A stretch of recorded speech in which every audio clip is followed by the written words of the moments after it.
দিকে নজর রাখতে হচ্ছে, কারণ কসবা কাণ্ডে বিক্ষোভের আজ এই মুহূর্তে রাজপথে বিজেপির তরফ থেকে বিক্ষোভকে কেন্দ্র করে একেবারে ধুন্ধুমার কাণ্ড। বিজেপি কর্মীদের সঙ্গে ধস্তাধস্তি পুলিশের। গণতন্ত্রের কণ্ঠরোধের অভিযোগে সরব হয়েছেন সুকান্ত মজুমদার। দেখতে পাচ্ছেন সেই ছবি, সুকান্ত মজুমদার সহ বিজেপি নেতৃত্ব তারা এই মুহূর্তে পথে, কসবা কাণ্ডের প্রতিবাদে পথে এই মুহূর্তে বিজেপি। জগন্নাথ চট্টোপাধ্যায়, সুকান্ত মজুমদার পথে নেমে প্রতিবাদ করছেন এবং সুকান্ত মজুমদার তিনি বলছেন গণতন্ত্রের কণ্ঠরোধ করা হচ্ছে, এই অভিযোগে সরব হচ্ছেন সুকান্ত মজুমদার। আমরা এই বিষয় নিয়ে আরো জানবো, কথা বলবো। অয়ন এই মুহূর্তে আমাদের সঙ্গে রয়েছেন প্রতিনিধি। অয়ন, কি দেখছো এই মুহূর্তে? ইতিমধ্যে যে ছবিটা দেখা যাচ্ছে গড়িয়াহাট কোর্ট, সেখানে রীতিমতো পুলিশের তরফ থেকে অভ্যুত্থান।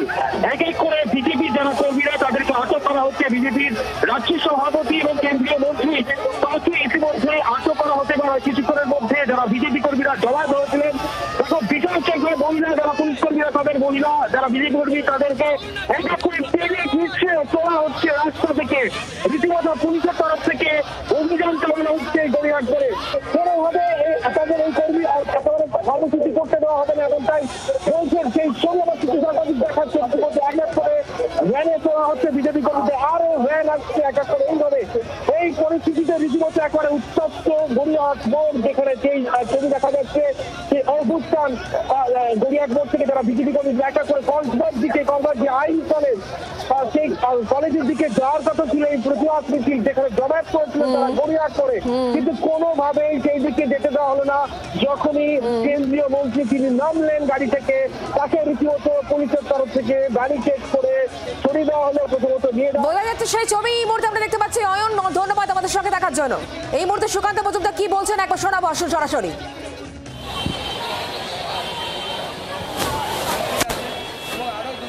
গড়িয়াহাটের ছবি দেখতে পাচ্ছেন। কসবা কাণ্ডে আজ এই মুহূর্তে রাজপথে গড়িয়াহাটে বিজেপির তরফ থেকে বিক্ষোভকে কেন্দ্র করে একেবারে ধুন্ধুমার কাণ্ড। স্তব্ধ হয়ে গিয়েছে এই এলাকায় এই মুহূর্তে। পুলিশের ছয়লাভ এবং বিজেপি কর্মীদের ধরে প্রেজেন্ট ভ্যানে তোলা হচ্ছে সেই ছবি এই মুহূর্তে দেখতে পাচ্ছেন। একেবারে তুল কালাম কাণ্ড, কসবা কাণ্ডের প্রতিবাদ এই মুহূর্তে গড়িয়াহাটের ছবি। কলেজের আলমারি থেকে বন্দুক পাওয়া যায়, কলেজের ছাদে, স্কুলের ছাদে বোম পাওয়া যায়। এখানে দিদিমণি মনোজিতের ক্ষেত্রে কি করছিল?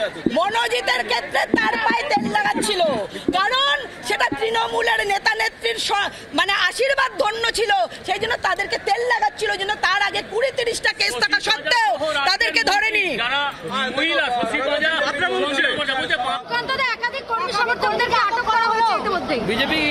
বিজেপির কর্মী সমর্থকরা গণতান্ত্রিক পদ্ধতিতে গণতন্ত্রকে রিস্টোর করার জন্য এখানে নেমেছে, তো স্বাভাবিকভাবে তাদেরকে অ্যারেস্টই হতে হবে। আমাকে পুলিশ বাধা দিয়েছে শুধু নয়, পুরো কাণ্ড করেছে। মনে হচ্ছে পাকিস্তানের কোনো আর্মি এখানে এসে দাঁড়িয়ে আছে। বিজেপি ভারতবর্ষের সর্বভারতীয় দল, পৃথিবীর সর্ববৃহৎ দল, 14 কোটি মেম্বারশিপ, সেই দলের প্রতিনিধি আমরা।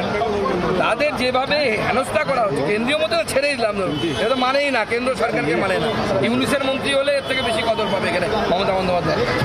একের পর এক ঘটনা ঘটছে এবং তৃণমূল কংগ্রেস বলছে যে আমরা ব্যবস্থা গ্রহণ করেছি। পুলিশ চায় না যে গোটা বাংলার মানুষ জানুন যে কি হয়েছে, কিভাবে কলেজের মধ্যে তৃণমূল ছাত্র পরিষদের নেতারা ধর্ষণ করেছে মেয়েদের, বাচ্চা মেয়েকে, ফার্স্ট ইয়ারের মেয়েকে।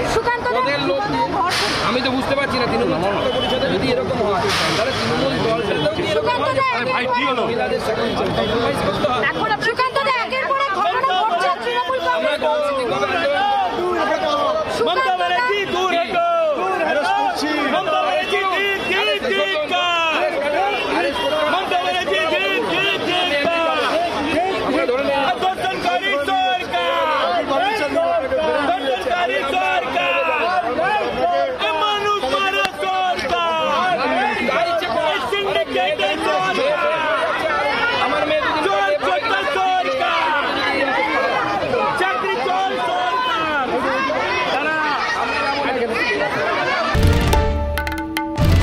বাংলার আওয়াজ, বাঙালির আবেগ, জি 24 ঘন্টা।